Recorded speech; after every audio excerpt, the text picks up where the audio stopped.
UPPSC. इस video में हम यूपीपीएससी 2024 के लिए आपका जो है क्विज 9 है ये। इसमें पीवाईक्यू मोस्ट इम्पॉर्टेंट पीवाईक्यू के क्वेश्चन और करंट अफेयर के क्वेश्चन हम कर रहे हैं। ये 60 डे स्टडी प्लान है। मैंने इसकी पूरी वीडियो बनाई है कि किस तरीके से आपको किस सब्जेक्ट को कितना टाइम देना है जिससे आपका 60 डेज़ में पूरा सिलेबस कंप्लीट हो जाए।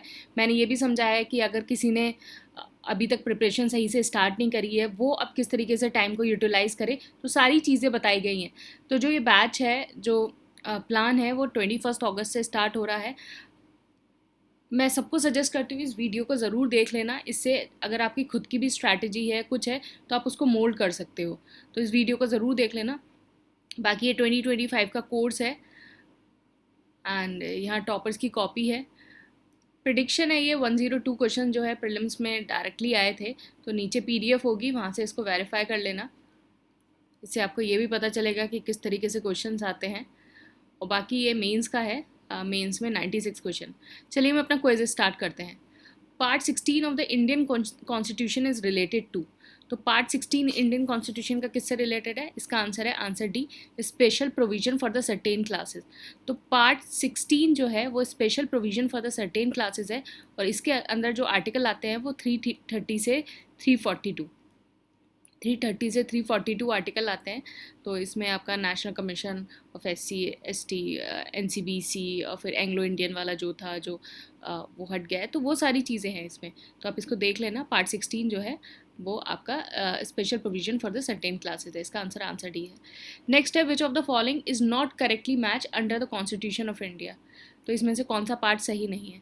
तो पंचायत 9 सही है। म्यूनिसिपैलिटीज़ 9A सही है। कोऑपरेटिव्स 9B सही है। ट्राइब्यूनल ये गलत है। ट्राइब्यूनल जो है वो 14A होता है। तो अगर किसी को रोमन नंबर समझ नहीं आ रहा है तो ये 14A है। तो 14A इसका आंसर हो गया आंसर डी। नेक्स्ट क्वेश्चन है, which of the following has a status different from the other 3। तो इसमें से किसका स्टेटस जो है डिफरेंट है अदर 3 से? तो 3 का स्टेटस सेम है और बाकियों का अलग है। तो ये कमीशंस दिख रही हैं, तो कॉमन है, ये कमीशंस की बात हुई है। अब इसमें स्टेटस क्या हो सकता है? स्टैट्यूटरी, नॉन कॉन्स्टिट्यूशनल, कॉन्स्टिट्यूशनल, ये वाला स्टेटस हो सकता है कमीशन में। तो इनमें से किसका स्टेटस? तो बैकवर्ड कमीशन आपका कॉन्स्टिट्यूशनल है under article 338B। Finance commission जो है वो भी कॉन्स्टिट्यूशनल है अंडर आर्टिकल 280।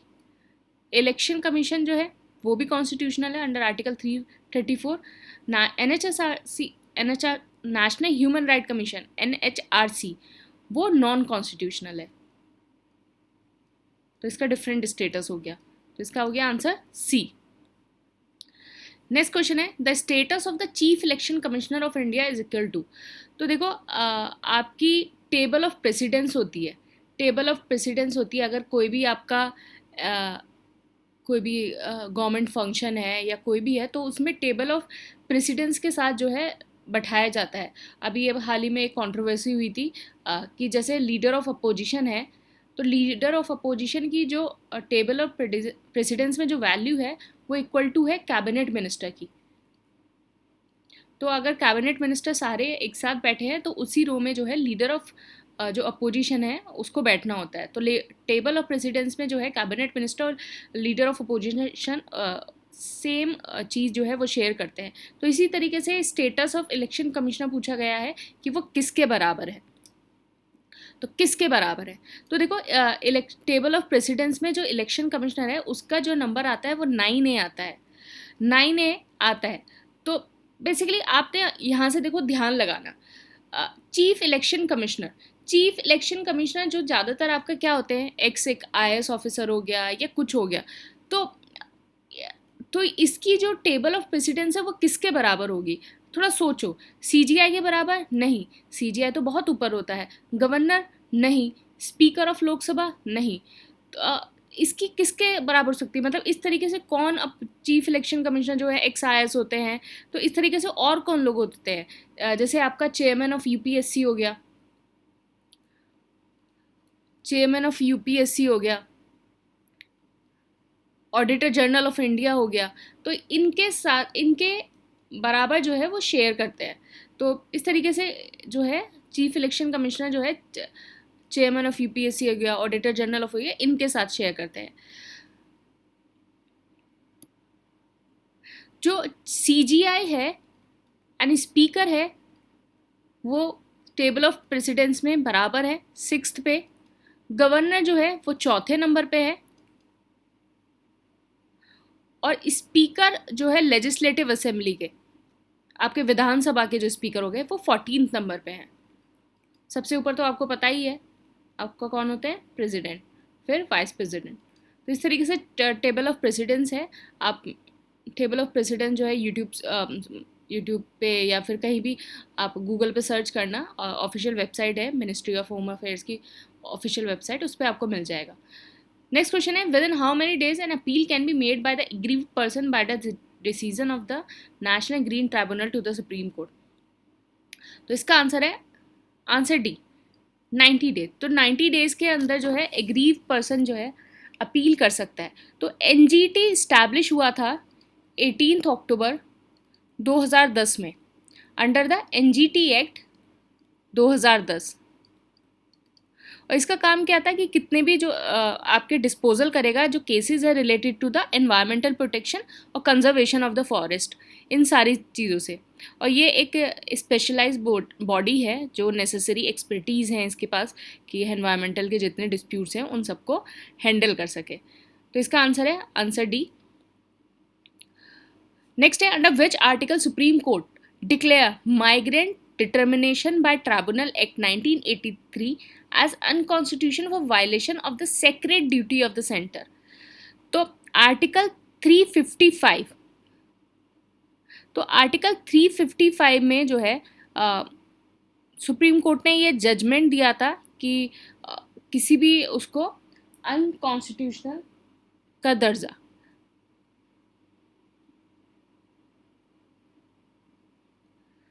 तो आर्टिकल 355 के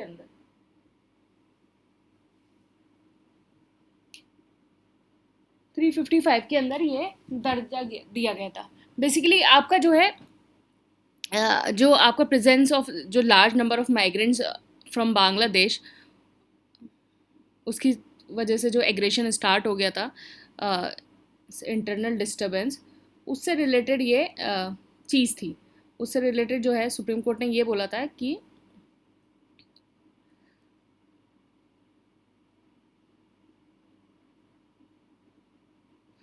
तो आर्टिकल आपका 335 क्या होता है, बेसिकली इमरजेंसी में है। इसका क्या सब्जेक्ट है कि duty of the union to protect state against external aggression.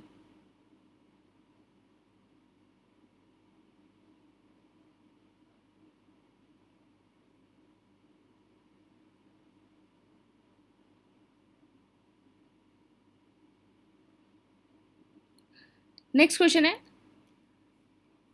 Consider the following assertion और रीजन दिया हुआ है। Recommendation of the Rajya Sabha after a money bill is passed by the Lok Sabha and transmitted to the Rajya Sabha have to be accepted by the Lok Sabha within 14 days from the receipt of the recommendation and get them incorporated in the bill. तो धीरे से आप इसको दोबारा पढ़ लीजिए। Recommendation of Rajya Sabha, अगर money bill pass हो जाता है बाय लोकसभा और फिर उसके बाद राज्यसभा में ट्रांसमिट होता है, फिर उसके बाद लोकसभा को विद इन 14 days उसको एक्सेप्ट करना है from the receipt of the recommendation और फिर उसके बाद gate them incorporated in the bill. ये असर्शन है। रीज़न क्या है, money bill can not be introduce in the Rajya Sabha. तो इसका क्या आंसर है, तो देखो पहला स्टेटमेंट गलत हो जाएगा।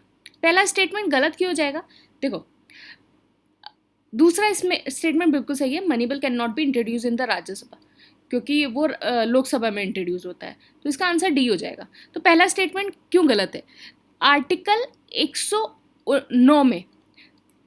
109 में स्पेशल प्रोसीजर है with respect to the money bill.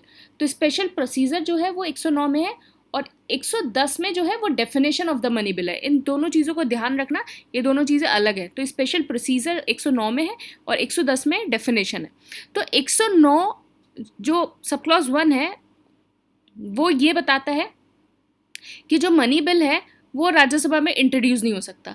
109 sub clause 2 जो है वो बताता है कि जब मनी बिल लोकसभा में पास होता है तो फिर वो राज्यसभा में जाता है उसकी रिकमेंडेशन के लिए। तो राज्यसभा क्या करता है कि Rajya Sabha shall within a period of the 14 days from the date of its receipt of the bill return the bill to the Lok Sabha.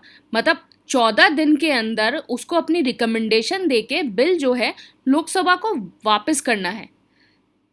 फिर उसके बाद लोकसभा की बात है कि लोकसभा जो है उसको एक्सेप्ट भी कर सकती है और रिजेक्ट भी कर सकती है।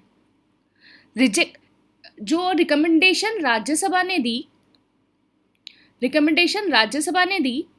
14 दिन के अंदर देनी है, तो लोकसभा क्या कर सकती है, उसको एक्सेप्ट भी कर सकती है और रिजेक्ट कर सकती है, या तो सारी रिकमेंडेशन या कोई भी एनी रिकमेंडेशन, तो ये कर सकती है। तो इसमें क्या है, इसमें लिखा है हैव टू बी एक्सेप्टेड, नहीं ऐसा नहीं है, एक्सेप्ट भी कर सकती है, रिजेक्ट कर सकती है सारी या कुछ, एनी ऑफ द रिकमेंडेशन। तो इसलिए पहला गलत हो जाएगा, तो इसका आंसर होगा आंसर डी। नेक्स्ट है chief election commissioner can be removed from his office by,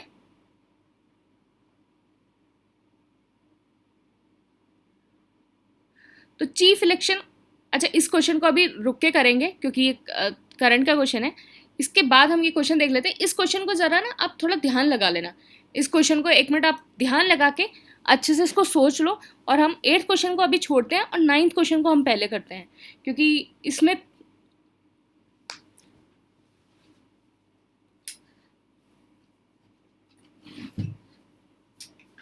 तो 9th क्वेश्चन है, 8th क्वेश्चन पर हम अभी वापस आएंगे।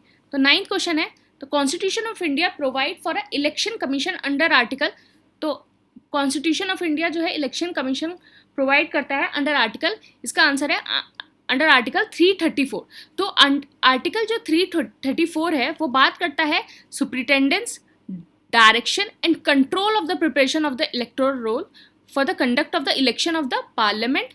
मैंने उस दिन आपको लास्ट वाले उसमें बताया था क्विज में कि किस किस का करता है, पार्लियामेंट का, स्टेट लेजिस्लेटिव असेंबली का, प्रेसिडेंट का और वाइस प्रेसिडेंट का। जितना आपका लोकल बॉडीज़ हो गई, म्यूनिसिपैलिटीज़ हो गई, पंचायत हो गई, इन सब का जो इलेक्शन है वो इलेक्शन जो है स्टेट इलेक्शन कमीशन कराता है।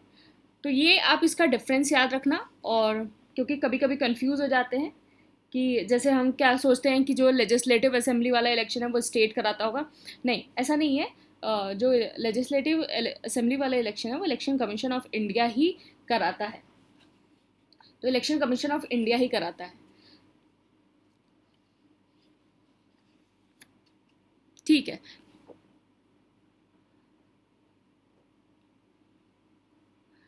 तो नेक्स्ट क्वेश्चन है the election to the office of president is conducted by, तो अभी सबका पढ़ा कि election of the office of president, तो election to the office of president is conducted by, इसका आंसर हो जाएगा answer D, election commission of India. तो इलेक्शन कमीशन ऑफ इंडिया जो है वो कंडक्ट कराते हैं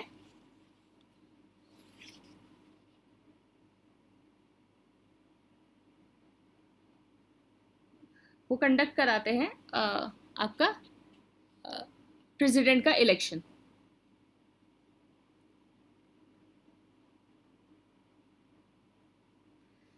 ठीक है, नेक्स्ट क्वेश्चन है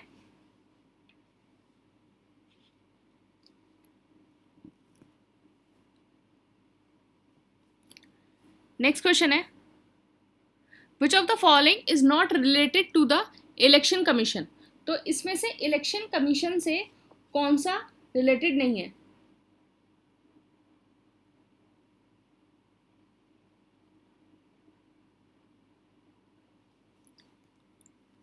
इनमें से कौन सा नहीं है, तो इसका आंसर हो गया, इसका आंसर है answer A, to issue notification of the election, ये नहीं है। इलेक्शन ऑफ कमीशन क्या करता है, डिस्ट्रीब्यूट करता है इलेक्शन सिंबल, सेटल करता है validity of the election, conduct करता है इलेक्शन पीसफुली। तो issuance of the notification for election is not a function of the election commission. The notification for the election of the Lok Sabha and Rajya Sabha, Lok Sabha और राज्यसभा का जो notification है वो इशू करता है प्रेसिडेंट,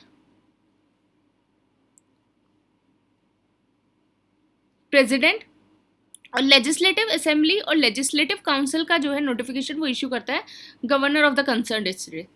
तो इसका आंसर हो गया। नेक्स्ट क्वेश्चन है the decision to disqualify the person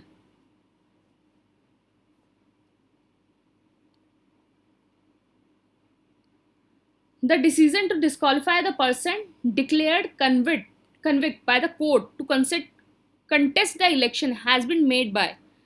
तो decision to disqualify the person, तो वो कौन करता है?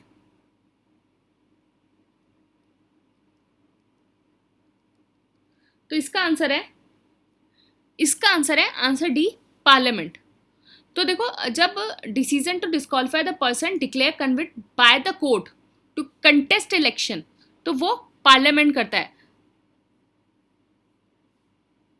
तो जो आपका सेक्शन 8 सब क्लॉज 3 है आरपीए एक्ट 1951 का, representation of the people act, वो मेड बाय द पार्लियामेंट, कि अगर पर्सन कन्विक्ट है किसी ऑफेंस के और sentence to the imprisonment for not less than 2 years, तो not less than 2 years shall be disqualified from the date of such conviction and shall continue to disqualify for further period of 6 years after his release. तो 2 साल से अगर ज़्यादा का conviction है तो वो डिस्क्वालीफाई रहेगा उस पीरियड के लिए, और जब रिलीज हो जाएगा उसके 6 साल तक वो डिस्क्वालीफाई रहेगा। सेक्शन 8 सब क्लॉज 3 ये बेसिकली आपका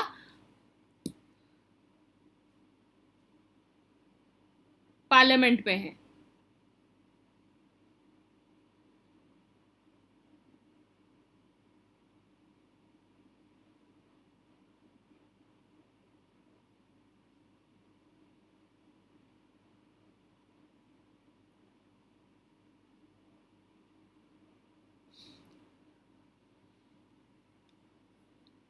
तो ये आपको समझ में आ गया होगा। नेक्स्ट क्वेश्चन है elected in India is a, तो अगर कोई इलेक्ट हो रहा है इंडिया में तो वो किस तरह की राइट है?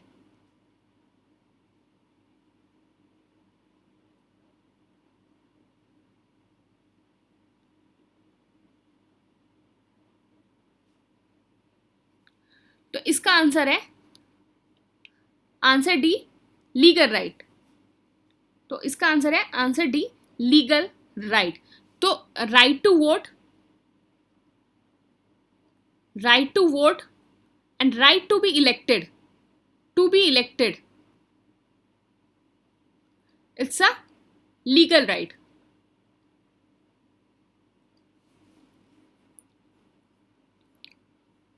8th क्वेश्चन मैंने आपको इसलिए रोका था कि उसकी आपको थोड़ी सी बैकग्राउंड और हिस्ट्री बतानी थी। तो देखो, chief election commissioner can be remove from his office by, तो इसका आंसर है, देखो चीफ इलेक्शन ऑफ कमिश्नर जो है वो वैसे ही रिमूव होता है जैसे आपका सुप्रीम कोर्ट ऑफ द जज रिमूव होता है चीफ इलेक्शन का, और election commission can only be remove by the recommendation of the chief election commissioner. तो यहाँ सीईसी है, तो सीईसी कैसे रिमूव होंगे? सीईसी ऐसे जैसे as a supreme court of the जज। तो इसका आंसर हो गया आंसर डी, आंसर डी। अब इसकी थोड़ी सी हिस्ट्री, मतलब हिस्ट्री क्या, अभी करंट में जो सारी चीज़ें हुई हैं उनको थोड़ा सा समझ लीजिए।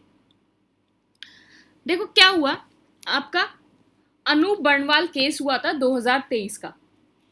सुप्रीम कोर्ट ने कुछ डायरेक्शन दिए थे जिससे आपकी इंडिपेंडेंस और न्यूट्रलिटी जो है इलेक्शन कमीशन की वो बनी रहे।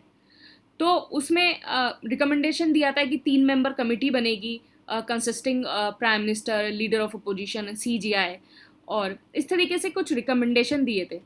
फिर उसके बाद क्या हुआ कि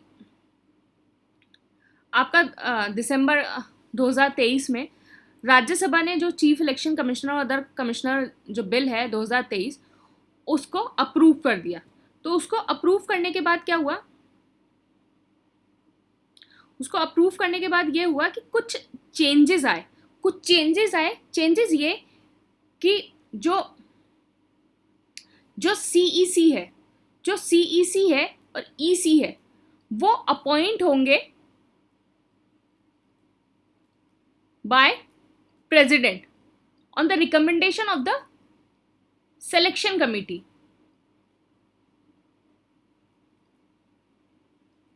on the recommendation of the selection committee. और इस सिलेक्शन कमिटी के अंदर कौन होगा?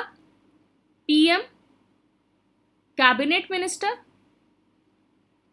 और लीडर ऑफ अपोजिशन या फिर leader of the largest party in the Lok Sabha. तो इस समय तो हमारे पास लीडर ऑफ अपोजिशन है। तो जो रिकमेंडेशन होगा सिलेक्शन कमेटी का विल बी वैलिड अगर कोई भी वैकेंसी होती है कमेटी में। तो suppose leader of opposition boycott कर दे कि मुझे सिलेक्शन कमेटी में कोई पार्टिसिपेट ही नहीं करना, तो फिर भी जो है जो डिसीजन है वो वैलिड रहेगा कि अगर प्राइम मिनिस्टर और कैबिनेट मिनिस्टर पार्टिसिपेट कर रहे हैं तब भी वैलिड रहेगा। फिर एक सर्च कमेटी बनेगी, कौन कौन होना चाहिए नेम सजेस्ट करने के लिए। वो आपके cabinet secretary, senior most IAS officer जो होते हैं वो सर्च कमेटी में नेम प्रपोज करेंगे।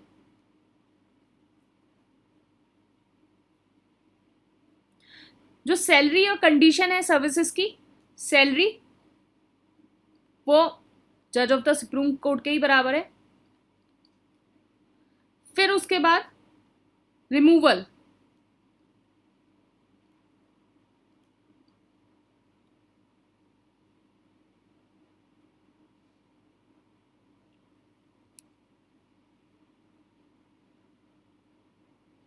जो रिमूवल है वो भी जज ऑफ द सुप्रीम कोर्ट के बराबर है।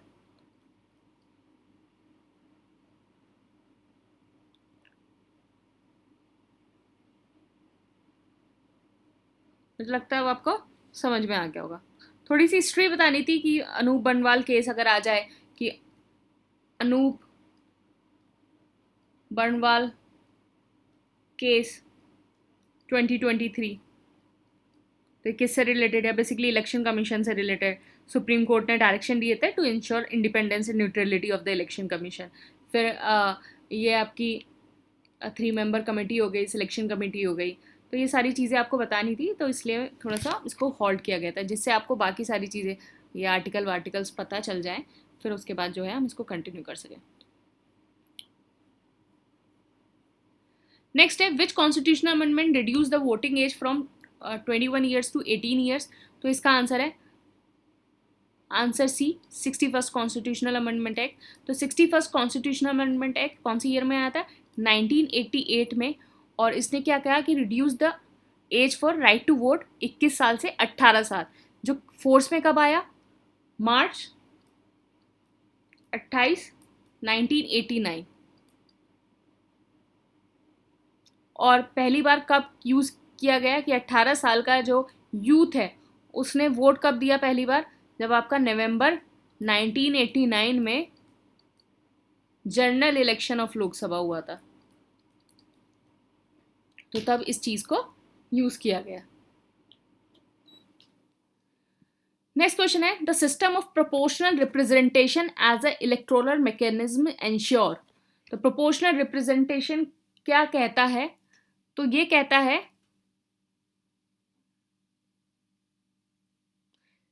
इसका आंसर है answer D, representation of the minorities. तो सिस्टम ऑफ प्रोपोर्शनल रिप्रेजेंटेशन जो प्रॉब्लम ऑफ द माइनॉरिटीज है रिप्रेजेंटेशन, उनको ड्यू रिप्रेजेंटेशन देता है for to all section of the society.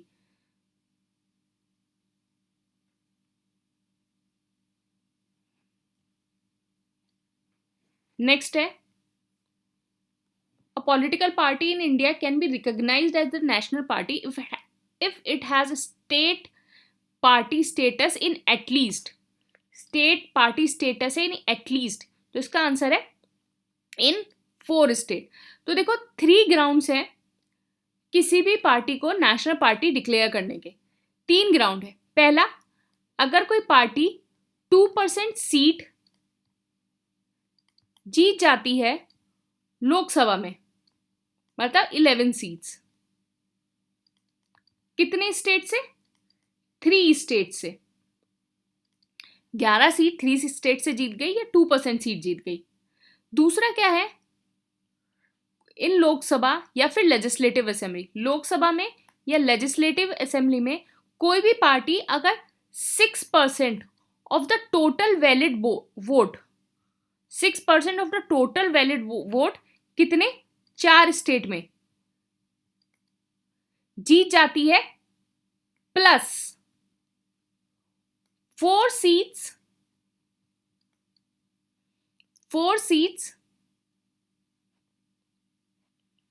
In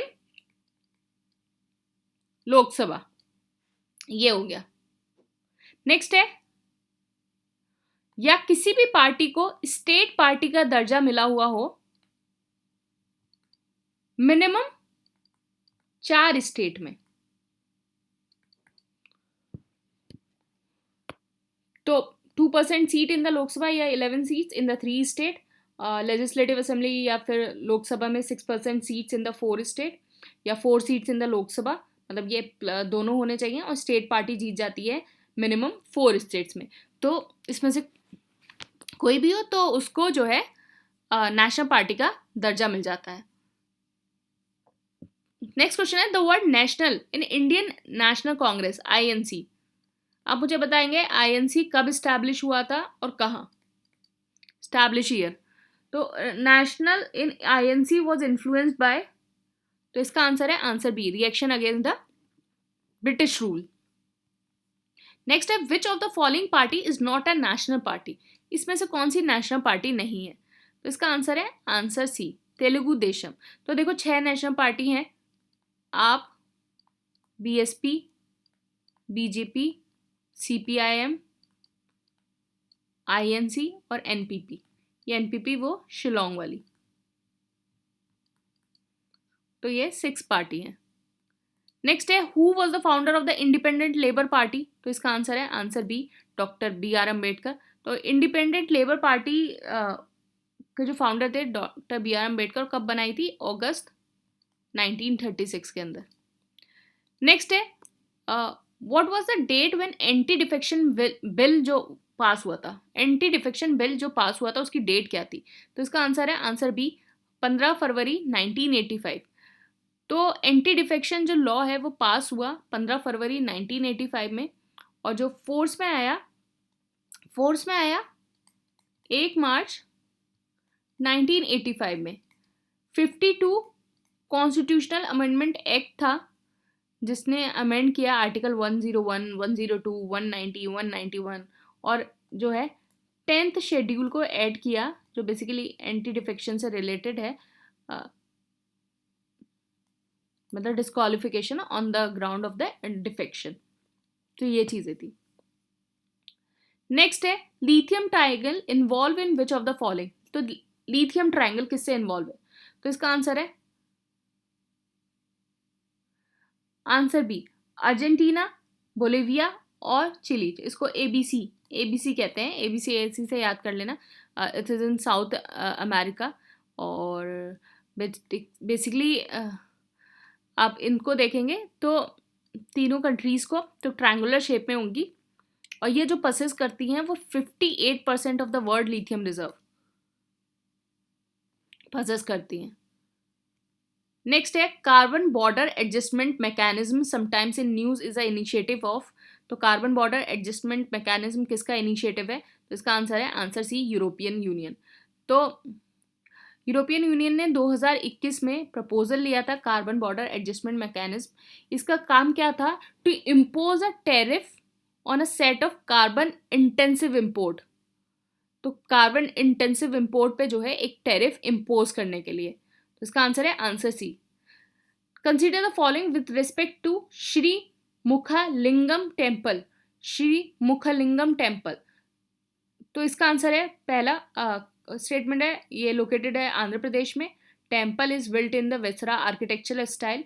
it was built by Kamarnava two ruler from the family line of the eastern Ganga.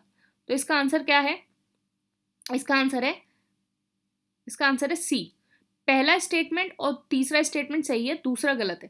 देखो अभी UPPSC जो है वो स्टेटमेंट बेस्ड क्वेश्चन पे जा रहा है। तो स्टेटमेंट करंट अफेयर में भी आपने अगर देखा होगा तो स्टेटमेंट बेस्ड क्वेश्चन आ रहे हैं। देखो ये बहुत इजी है, इसको बस आपको स्टेटमेंट देख के घबराना नहीं है। ये क्वेश्चन क्या है कि श्री मुखलिंगम टेम्पल आंध्र प्रदेश में है, एक स्टेटमेंट ये है। तो अगर suppose statement based question UPPSC कैसे बनाता है, दो सिंपल से क्वेश्चन की स्टेटमेंट ली और उनको एक साथ जोड़ दिया। सपोज एक क्वेश्चन ये आता है श्री मुखलिंगम टेम्पल कहाँ है, आंध्र प्रदेश, तेलंगाना, ये वो, तो आपको लगता है बड़ा आसान सा क्वेश्चन है, यही तो लिखा हुआ है कि आंध्र प्रदेश में है या नहीं है। तो यही बहुत सिंपल से क्वेश्चन को स्टेटमेंट, आपने 2023 के पेपर में भी देखा कि बहुत सिंपल सिंपल स्टेटमेंट को जो है क्वेश्चंस को जो है उस स्टेटमेंट फॉर्म में बना दिया था। The temple is built in the viscera architecture style, तो ये गलत है, ये कलिंगा कलिंगा आर्किटेक्चर में है। और ये सही है, it is build by Kamarnava two, जो ईस्टर्न गंगा डायनेस्टी से थे। तो इसका आंसर है सी।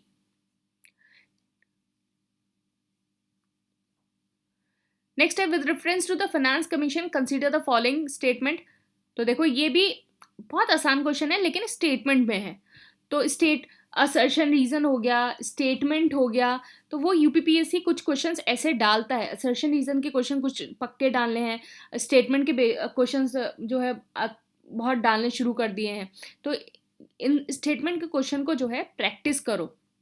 सिर्फ ऐसे वन वन ऑप्शन वाले जो हैं वो तो है ही, लेकिन ये भी अब आ गया है, इनको भी अब प्रैक्टिस करना बहुत ज़रूरी है।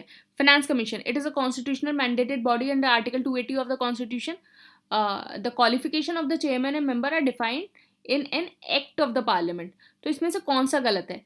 इनकरेक्ट लिखा है, एनसर्कल कर लो कि गलत बताने हैं आपको। तो कोई भी गलत नहीं है, दोनों स्टेटमेंट बिल्कुल सही है। पहला भी सही है, दूसरा भी सही है, कॉन्स्टिट्यूशनल बॉडी है आर्टिकल 280 के अंदर। नेक्स्ट है Salton sea which was in news is located in it. Salton sea, तो ये कहाँ है? यूएसए में है। यूएसए में जो आपका कोलोराडो जो डेजर्ट है कैलिफोर्निया में, वहाँ है। तो basically it is a geological depression जो आपके माउंटेन रेंजेस और lying below the sea level उसके बीच में जो है स्ट्रक है। तो it is in Colorado. Next है consider following statement regarding the blue baby syndrome. तो आपका आई थिंक 2022 में ब्लू बेबी सिंड्रोम से क्वेश्चन आया था। तो क्वेश्चन देख लीजिए। Blue baby syndrome is a genetic disorder that affect the immune system. Next, the child inherit the syndrome from the mother only. Next, the potential cure for the disease can be stem cell transplantation. तो इसका answer है answer C 1 and 3। पहला सही है, blue baby syndrome जो है known medically as a severe combined immuno deficiency, SCID। तो देखो नॉर्मल ये क्वेश्चन भी आ सकता है कि SCID जो है वो किसको बोलते हैं। तो इस स्टेटमेंट बेस्ड क्वेश्चन का क्विज में डालने का एक और फायदा ये है कि आप 2-3 क्वेश्चन जो है वो एक साथ कर लेते हो। तो 2-3 क्वेश्चन का आपको सारा कंटेंट एक साथ मिल जाता है। तो बेसिकली इसको स्किड बोलते हैं। It's a very rare genetic disorder that causes the life threatening problem for the immune system. तो बेसिकली इम्यून सिस्टम को इम्पैक्ट करता है।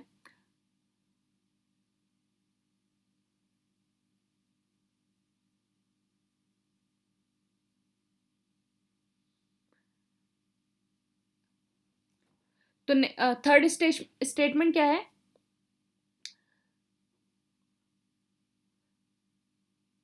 Sorry, bubble baby syndrome. I read it as a blue baby. No, sorry, it is bubble baby syndrome. It is a bubble baby syndrome. There's a different thing. तो आपका next statement क्या है कि the potential cure for the disease can be stem cell transplantation. तो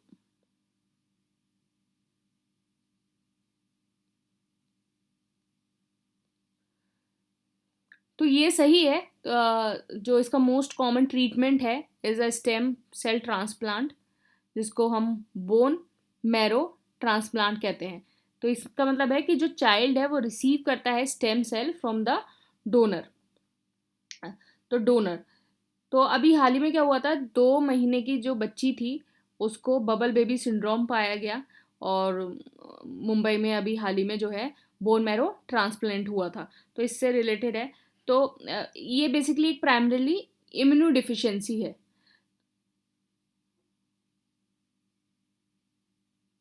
तो इसका इसका ये है कि जो बेबी है वो एक बबल में रहता है, बबल सिंड्रोम में रहता है, क्योंकि उसके नॉर्मल एनवायरनमेंट में उसको रहना उसके लिए बहुत ही ज़्यादा घातक हो जाता है।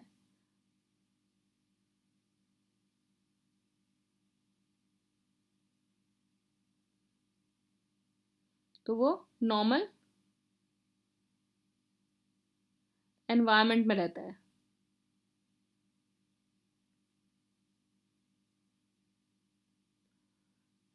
तो ये जो है ये हो गया।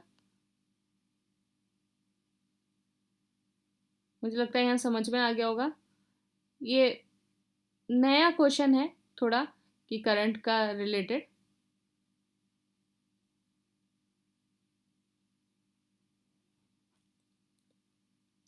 तो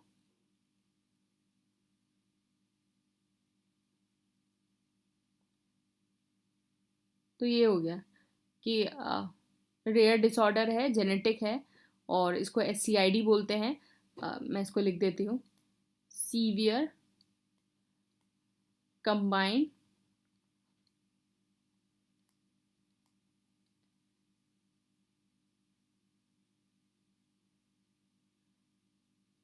कंबाइंड कम सी कंबाइंड इम्यूनो डिफिशियंसी। तो SCID। तो क्या है ये ना, एक ऑटोजोमल रिसेसिव पैटर्न फॉलो करता है। तो ऑटोजोमल रिसेसिव पैटर्न का क्या मतलब हो गया, कि in which the both copy of the particular gene, कि one is herited from the mother and one from the father, contain the defect. तो one herited from the mother and one from the father which is contain defect. तो दोनों से करता है, सिर्फ mother से नहीं। नेक्स्ट है, with reference to pangolins consider the following statement.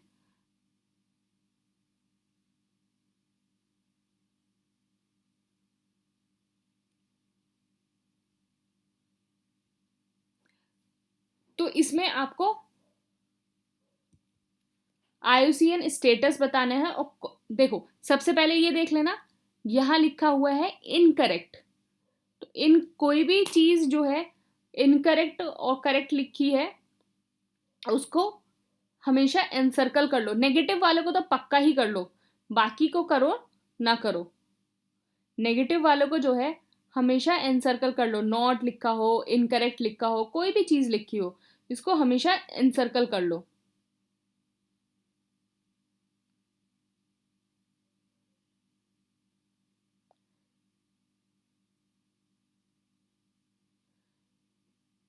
तो इसका क्या है, IUCN status of the Indian pangolin. तो ये जो इनकरेक्ट है वो दोनों गलत है, इंटरचेंज करके लिखे हुए हैं। इंडियन पैंगोलिन जो है उसका आयुसियन स्टेटस एंडेंजर्ड है,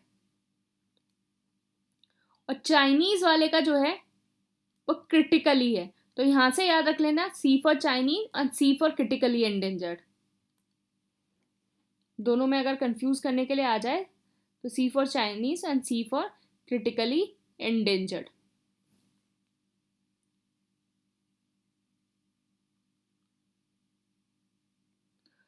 पैंगोलिन्स अगर आपने नहीं देखा होगा तो, आपने अगर देखा होगा तो नहीं देखा होगा, तो एक मैमल सा होता है जिसके ऊपर छोटे छोटे ऐसे स्केली से वो लगे होते हैं, स्केली मैमल होता है। तो उसकी ना बहुत ज़्यादा आपकी तस्करी की जाती है, उसको बहुत बेचा जाता है, क्योंकि उसमें जो आपका स्केल होते हैं उसमें वो एक प्रोटेक्टिव कैरेटिन होता है, कैरेटिन उसमें होता है, तो उसकी मेडिसिन हो गया, आपकी ब्यूटी के लिए हो गया, और सारी चीज़ों के लिए हो गया, उसको यूज़ किया जाता है।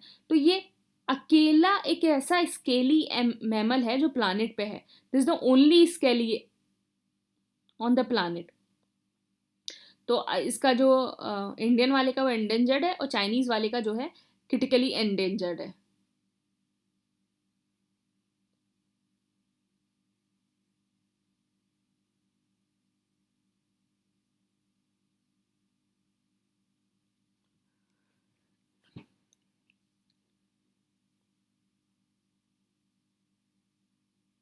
तो इसका आंसर हो गया इनकरेक्ट बोथ। नेक्स्ट है desert cyclone 2024 is India's military exercise with, तो it's India's military exercise with UAE. तो डेजर्ट साइक्लोन 2024 इंडिया और यूएई के बीच में मिलिट्री एक्सरसाइज।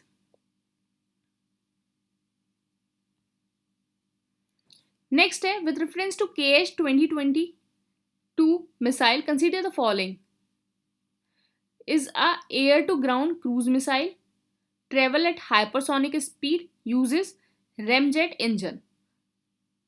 तो इसका कौन सा सही है? तो इसका सिर्फ पहला वाला स्टेटमेंट सही है, बाकी गलत है। तो ये एक Soviet era long range airborne supersonic missile है। दूसरा गलत है because it's a long range supersonic, not hypersonic, it is supersonic missile. It's uses ramjet engine, तो ये गलत है, it's employed a liquid fuel rocket engine, it's employ a liquid fuel rocket engine. तो second और third जो है वो गलत हो गए।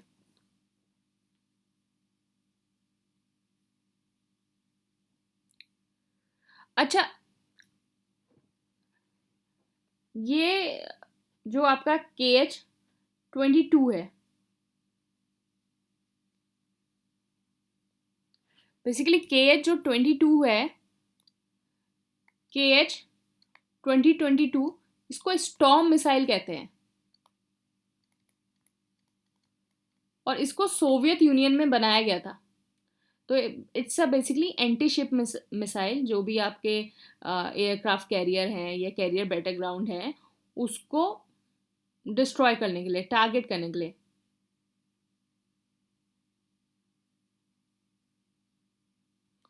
तो क्या हुआ था जब अभी रशिया और यूक्रेन की लड़ाई हुई, तो अपनी यूक्रेन ने जो है KH-22 छोड़ना शुरू किया।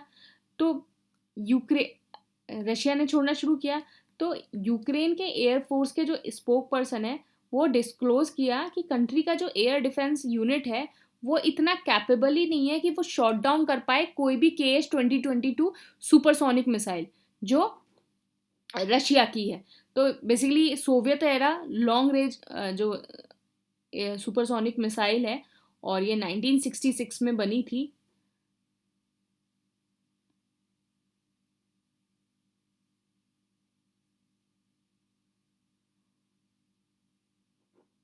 और जब USSR कोलैप्स हुआ तो कुछ जो है वो यूक्रेन में हो गई थी, लेकिन सून आफ्टर द इंडिपेंडेंस 1991 में, तो यूक्रेन ने जो है अपना give up it's nuclear and strategic aviation Arsenal, तो वो गिव अप कर दिया था। और फिर उसके बाद 2000 में जो है यूक्रेन ने ट्रांसफ़र कर दी KH-2022 मिसाइल टू रशिया, तो ट्रांसफ़र कर दी थी।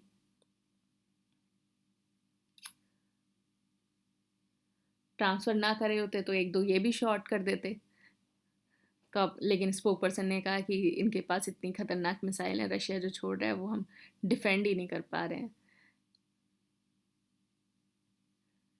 लेकिन ठीक है, ये मिसाइल विसाइल इधर से छोड़ना उधर से छोड़ना, ये वॉरफेयर, इसमें ह्यूमन लॉस और कितनी सारी चीज़ें होती हैं। तो war is not the solution, never is the solution. Which wildlife sanctuary was recently included in the Swadesh Darshan 2.0 scheme? तो कौन सी वाइल्ड लाइफ सेंचुरी इंक्लूडेड है इन द स्वदेश दर्शन 2.0 स्कीम? तो इसका आंसर है answer D, Debrigarh wild life sanctuary. तो Debrigarh wild life century जो है वो स्वदेश दर्शन स्कीम में है। तो ये कहाँ है? हीराकुंड डैम,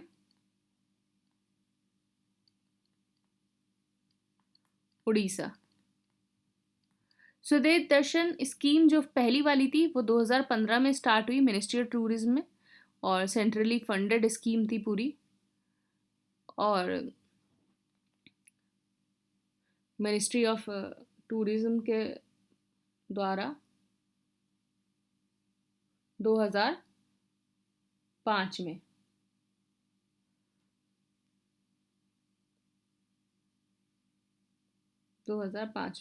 लॉन्च हुई है।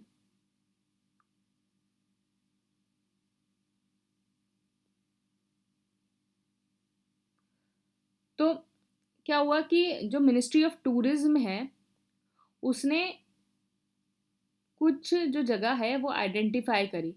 तो मिनिस्ट्री ने जो है 57 डेस्टिनेशन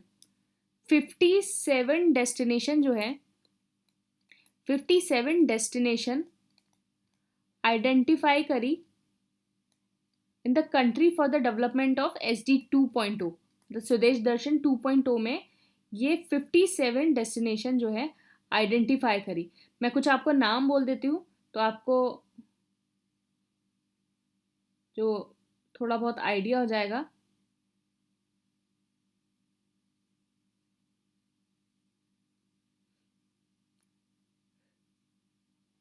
देखो आपका जो है गंडीकोटा आंध्र प्रदेश में, नाचो हो गया अरुणाचल प्रदेश में, जोरहट आसाम में, गया नालंदा बिहार में, बिलासपुर जगदलपुर हो गया।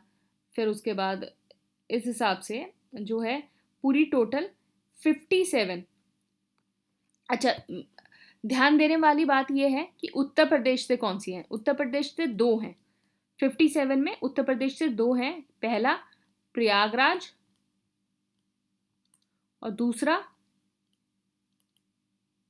नैमिषारण्य। तो आप मुझे बताएंगे ये नैमिषारण्य ये कौन सी डिस्ट्रिक्ट में है? उत्तर प्रदेश। यूपी स्पेशल भी हो गया आपका इसमें। तो जो भी आपकी पॉसिबल जितनी सारी चीज़ें हैं हम इसमें सब डिस्कस करेंगे। आपको जो है ज़्यादा लोड लेने की ज़रूरत नहीं है। मैंने आपको जो जैसे बताया 60 डेज़ वाला वो वीडियो देख लेना, 60 डेज़ का स्टडी प्लान वाला वीडियो, और हाउ टू अटेम्प्ट 135 क्वेश्चंस, ये दोनों वीडियो आप अच्छे से देख लेना। और इनको अगर फॉलो कर लिया, 60 डेज़ वाले वीडियो को अगर अच्छे से फॉलो कर लिया, फिर कुछ भी घबराने की ज़रूरत नहीं है। जो आपकी प्रसाद स्कीम है, प्रसाद स्कीम से जो उत्तर प्रदेश के कितने वो प्रोजेक्ट सेंशन हुए हैं, नंबर ऑफ प्रोजेक्ट, वो प्रसाद स्कीम से 6 हैं। स्वदेश दर्शन 2.0 से कितने हैं? वो 2 हैं। स्वदेश दर्शन 2.0 से 2।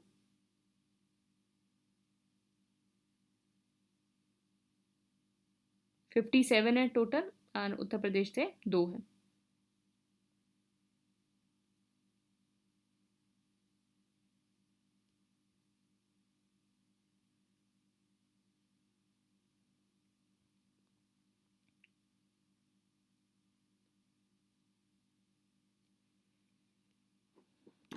तो ठीक है, ये सारे क्वेश्चंस हो गए हैं। बाकी 60 डेज़ वाला जो यूट्यूब वीडियो है वो आप देख लेना, और वो वाला भी वीडियो एक देख लेना कि हाउ टू अटेम्प्ट 135 क्वेश्चंस, उससे भी आपको बहुत कुछ आइडिया मिलेगा। और हम इसको इसको इस तरीके से ही करते रहेंगे। इस मोस्ट इंपॉर्टेंट क्वेश्चन PYQ के करंट अफेयर के इसमें हम लोगों ने डिस्कस किए हैं। आपको देख के खुद लग ही रहा होगा बहुत फ्रूटफुल होने वाला है ये। इसको अच्छे से फॉलो कर लेना। 60 डे वाले जो स्टडी प्लान है, जो उसमें सारी चीज़ें आपको बताई गई हैं, उसको अच्छे से फॉलो कर लो। और एक बार वो ज़रूर देख लेना, how to attempt 135 question in the exam, वो भी बहुत इंपॉर्टेंट है। Thank you and all the best.